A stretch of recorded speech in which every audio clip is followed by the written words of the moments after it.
এইরকম লোক যে লাখে একটাই আছে। সবার প্রথম নিয়া কিম গ্যাটোয়েজ। গাঢ় কালো রঙের ত্বকের জন্য the queen of the dark নামে সে পরিচিত, আর বিশ্বের সবথেকে কালো মহিলা হিসাবে তাকে জানা যায়। সবথেকে আশ্চর্যের কথা এ হলো যে নিয়া কিম গ্যাটোয়েজ একজন আমেরিকান মডেল, আর এত কালো হওয়ার জন্য ইনস্টাগ্রামে এ খুব ফেমাস। Next, Larry Gomez.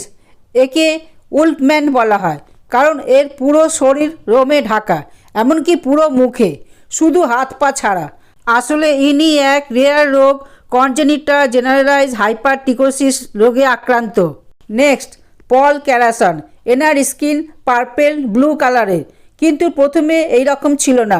প্রথমে এনার স্কিন ফেয়ার ছিল। স্কিন ডিজিজ একজিমা হওয়ার পর এ কোলোইডাল সিলভার নিতে থাকে। কয়েক বছরের মধ্যে এর রক্তে সিলভার আয়ন ভরে যায়, যার ফলে এর স্কিন এই রকম হয়ে যায়।